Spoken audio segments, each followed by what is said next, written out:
મને તો કારણ વગરની મા બેન અમારી ગાળું દઈ દીધી. કોણે? મનસુખભાઈ. મા બેન આવી તો આપણે જીક મોઢું નથી. આપડે એમ થાય કે હશે ગાલો કાક માં હશે વળી છે. આવડા મોટા વકીલ થઈ ગયા. હાલો હાલો. હા હિંમતભાઈ. કામ કરું શું છે ખબર છે, ઓલા લોકો એવી રીતના ચડાવી દીધી છે ને હા કે અમારા બેનો સંબંધ બગાડ્યો કઈક નો. હવે એવું તો ભાઈ બધું થવાનું છે, પણ હવે આનો પડદાફાશ બરોબર નો કરવાનો છે સવારમાં. હા એ મેં તમને રેકોર્ડિંગ આપી, પછી તમે ખુલ્લા કરો લાઈવોમાં. લાઈવ માં નહીં, આ તો આનું કાયદેસરનું પ્રૂફ આવી ગયું. એ તો છે એફઆઈઆર બધું.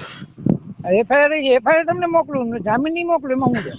1 તારીખ ને એની ચેનલ ની માથે એફઆઈઆર કરી છે ને, એ હોય તો આવી ગયું. હા એ છે. હા તો ચેનલ ઉડાડવાની છે. હા ચેનલ ઉડાડ નાખવાની છે એની. 1 તારીખે ચેનલ માં કરી એ છે. આપણે એમ કહું એની ચેનલ ઉડાડવાની તો મારી પાસે એફઆઈઆર આવી છે. હા વિડિયો બંધ કરી નાખે બધા, એમ મારા કાઢ નાખે. હે વિડિયો કાઢ નાખે એવી ને.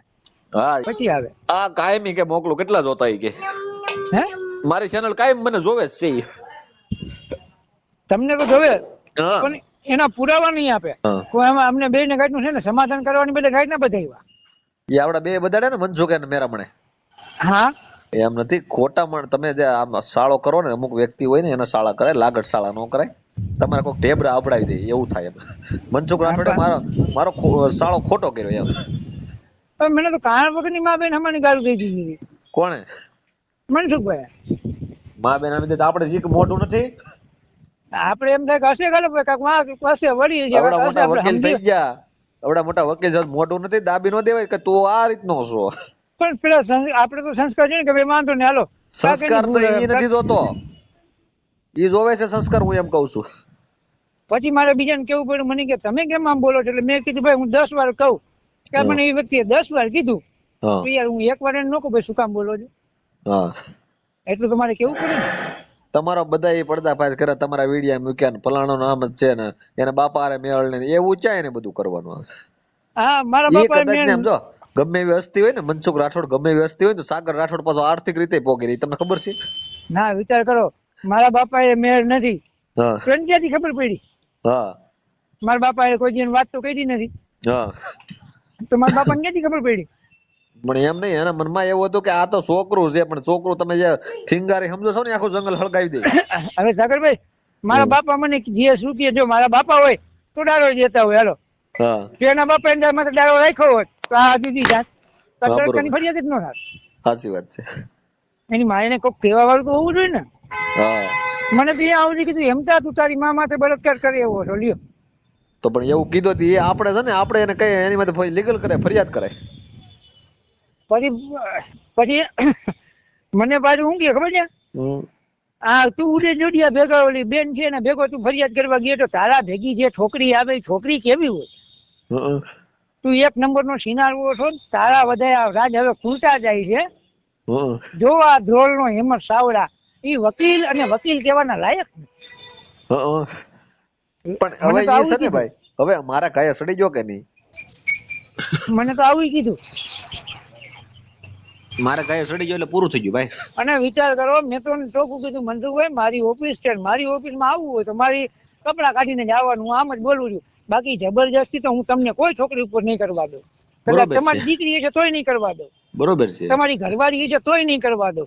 એ મારો હક છે. હું તમારી દીકરી હશે, તમારી ગમે એ હોય, તમારા પરિવારની હોય કે તમારી વહુ હોય તો હું તમને જબરજસ્તી નહીં કરવા દઉં. હા બરોબર છે. બાકી ઈચ્છા હોય તો આવે તો કઈ અલગ વસ્તુ છે. આ જબરજસ્તી ગમે છોકરી વાળી કરવાની આ વસ્તુ ખોટી કહેવાય. જબરદસ્તી કરે છે એવડે. હા મેં તો છેડતી કરી હતી, હાલો માની લીધું છે, મારી માથે ફરિયાદ છે, સ્વીકારી લઉં છું.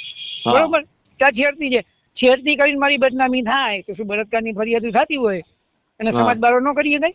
કરાય જ ને, શું કામ ન કરાય? સમાજે સ્વીકારી લીધું કે એમાં તો છેડતી કરી અને બાપા ખરાબ કહે છે, વિડિયા જોયા અને મને ફોને કર્યા તો છેડતી કરવી ખરાબ છે તો શું બળાત્કાર કરવો એ સારું છે? એ તો નરાધમ કહેવાય. તમે છેડતી કરી, તમે સ્વીકારી લીધું, બરોબર? હા તમે સ્વીકાર્યું, તમે માનો કે હાલો છેડતી કરી, એ તમારી પર ફરિયાદ થઈ ગઈ, તમે સજા ભોગવી, પણ આ બળાત્કાર તો ગંભીર ગુનો કહેવાય ને. અરે મેં છેડતી કરી હોય તમારા બેના ભેગા વિડીયો એ લોકો કાં મૂકે? ભેગા એ લોકો કાં મૂકે? હિંમત ના સુનિતા બે ભેગા છે. બરોબર. હવે કોઈ સામાન્ય ગાંડો માણસ ખબર પડે ને બે ભેગા હોય ને છેડતી ન કહેવાય. એને છેડી થોડી કહેવાય, તો એને મંજૂરી હોય ને. તો પછી મારે કોઈને કહેવાની જરૂર ન પડી કે હું સારો છું કે સાચો દઉં. પણ તમે દબાણ, આ તમે અત્યાર સુધી હું કામ તમે બધું દબાણ રાખ્યું? તમારે બધું બહાર કળવાય ને. અરે કોર્ટ મેટર હાલે છે, હવે એની આગળ શું એવો પાવર છે કે મને કઈ ન્યાય દઈ દેવાના છે કે મારું કઈ સારું કરવાનું છે? કોઈ મારા ઘરે પોતું મારવા નથી આવ્યો કોઈ. હા તો શું ભાઈ શું છે, શું જરૂર શું છે? એના કરતા વધારે હું મોટો છે. હા બરોબર છે. તમે તો ભલામણ તમારા કાયદાકીય રીતે તમે વકીલ છો, તમે લડી શકો બધી રીતે. મારા ઘરે કેટલી દાણા નાખવા આવ્યો છે, હા મારા ઘરે તકલીફ પડી તેથી કેદી આવ્યો છે. બરોબર છે. મેં તો કોઈ જોયો નથી યુટ્યુબ સિવાય. યુટ્યુબર છે એ સામાજિક કાર્યકર થોડો છે, બળાત્કારી છે. સામાજિક કાર્ય હોય તો ભલે ને ઘરે હોય. અરે એમાં આપણે હું લેવા નથી, હું કહું ને એ અત્યાર સુધી એમ કહેતા તું હેનો ભલે સામાજિક આખા કાર્યકર. અરે આખા મારી વાત સમાજનું સાંભળો, સારું એના કરતું ગુંડા હોય. મને કહેતા હતા ને, મારી વાત સાંભળો, એના ગુંડા બધા એમ કહેતા હતા કે તું હેનો સામાજિક કાર્યકર. અરે આખા સમાજ મારી સાંભળો, આખા સમાજનું સારું કરતો દેશનું સારું કરતો હોય. હા મને શું ફાયદો છે? કાઈ નહીં. એને મારું કામ હોય તો પૈસા દે કામ કરે, બસ પૂરું થઈ ગયું. બરોબર છે. મારો ધંધો છે. આપણે સેવામાં રસ નથી, સેવાના નામે મેવા ખાવા. બરોબર. આપણે એ પ્રસિદ્ધિ જોતી નથી. હું તમને એમ કહું છું કે ઈ છે ને અત્યાર સુધી બધા એના ગુંડાઓ બધા બાકી એ વસ્તુ એને મારી દીદી મને. મારી વાત સાંભળવી છે? હા હા બોલો.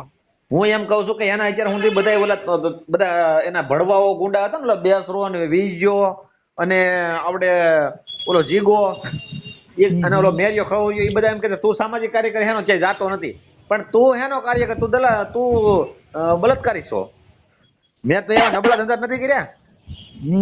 મારી પાસે કેસ છે કે નબળા ધંધાનો એક કેસ મારી પાસે તમે બતાવો, ઓનલાઈન કાઢો, તમે વકીલ છો, તમે એપ્લિકેશન વાપરતા છો, મારો કેસ બતાવો એક કે સાગર રાઠોડની માથે આ ફરિયાદ છે, તો હું તમે ક્યાંય તમ તારે હારી જાવ.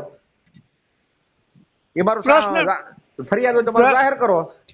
પ્રશ્ન કેસે હોય, હાલો માની લીધું આપણે એવું કોઈ પ્રશ્ન કેસે થાય, બરાબર. કેસ તો બધા હોય, પણ આવા ગેરસોજા કેસ નો હું એમ કહું છું, આ બળાત્કારના કેસ થોડા હોય. આવવાનું હોય. હું સામાજિક કાર્યકર છું, મારો 11 મહિના થઈ ચેનલ ચાલુ થઈ અને હું કાર્યકર છું ને. જો તમારી પાસે કોઈ છોકરી આવે પછી છોકરી તમારા માટે બળાત્કારની ફરિયાદ કરે, બરોબર, તો શું તમે એમ કેશો કે આ ખોટી છે? એટલે તને પેલા ખબર નહોતી, તારી મને ધાવતો હતો તો પછી એવું ભાવનગર રોડ માં કેટલા બધા છે, બધાને કેમ ઘરે લઈને સેવા નથી થતી? હા બરોબર. કેમ પ્રોસિક્યુશન ની સેવા નથી કરતા? અને એકને કેમ ઘરે લાવ્યો? કેમ શું? અને પછી ખબર નથી, આ ખોટી જેટલી ખબર નથી. એક નવો વિડીયો ચડાવે ને કે આ ખોટી છે, બધા જૂના કેમ? એટલે આ તમે એમ કહો કે સુનિતા દામા ખોટી છે એમ? સુનિતા દામા ખોટી હોય જ નહીં, જિંદગીમાં ન હોય. ખાલી આ જે મનસુખ રાઠોડ છે ને, મારા વિરુદ્ધમાં આપણે બે વાત કરીને એટલું જ રાખવાનું છે, બીજું કઈ નથી રાખવાનું. એટલે એમ નહીં, તમે મને કયો ને ત્યારે તો આપણે બધું આવે આમાં, કે પછી ઈમાં ગાઈડ ને એમ કે તમે તો આમ બોલો છો, તમે આમ બોલો છો. નહીં, તમારું કઈ નહીં તોડી લે, હું તમારી હારે છું. તમે બીવો શું કામ ભાઈ? અરે એટલા માટે કે અત્યારે તો શું છે, આપણે એમ ન કહેતા હોય, અત્યારે ગાઈડ આપણે એમ કહેતા ભાઈ વાંધો ને હાલો સમાજ કી એમ, પણ સમાજ ગાઈડ ને એમ કે તમે તો ગાઈડ ના વિરોધ કરો છો યાર. નહીં, આપણે વિરોધ જ કરવાનો છે. તમારે મારે યાર ઉભું રહેવાનું છે કે ફોન કાપી નાખું? ના, ઉભું રહેવાનું એવું નથી, આપણે તો સત્યના સાથમાં અમે સૌ હોય છે. નોર્મલ વાતો તો હું કામ બીવો છો? ગેલ છો જાવલી ના, તમારી જિંદગીને બરબાદ કરી છે, તમે બીવો હું કામ? જો મારી વાત સાંભળો, મારો ખાલી વિરોધમાં ખાલી પોસ્ટર એને હતું, એ વિરોધ કર્યો તો મેં એની માં બેન એક કરી નાખી, તો તમારી તો એની જિંદગી બરબાદ કરી લઈ છે. મારી જિંદગી હું બરબાદ કરી છે, સમાજને બધાને ખબર છે. સમાજ ખબર નથી, વિડિયા જોવે છે ને કોઈને ખબર નથી. વિડિયા જોયું છે એને જોયું છે કે આ સુનિતા છે મારું ભેગો લઈને ફરતો, એને જોયું છે, એને મારે વિડિયા કરી એ જોયા, પછી કર્યા ને એ જોયા. તમે સમજ્યા નથી? હવે માણસ નું સમજે, માણસ ઘેર છોડી દો કહેવાય.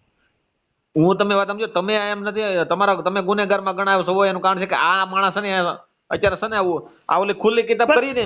પણ મારી વાત સાંભળો, છેડતીની ફરિયાદ છે ગુનેગારમાં ગણાતો હોય તો બળાત્કાર નો શું કઈ હારો માણા ગણાતો? નહીં, નો જ ગણાય ને, ગેલ સોજો ગણાય. હાવ તો પછી કઈ વાંધો નહીં, હાલો રાખો, મારે કામ આવી ગયું. મિત્રો, આવા કેસમાં સાચી હકીકત શું છે એ તપાસવા પછી સામે આવે છે. કોઈ પણ વ્યક્તિની જિંદગી એક ખોટા નિર્ણય કે પરિસ્થિતિ બદલી શકે છે, એટલે હંમેશા બંને પક્ષની વાત સમજવી ખૂબ જ જરૂરી છે. મિત્રો, આ વિડીયો તમને કેવો લાગ્યો તે કમેન્ટ સેક્શનમાં જણાવો. આવા અમારી ચેનલને સબસ્ક્રાઈબ કરો અને તમારા મિત્રો સાથે શેર કરો.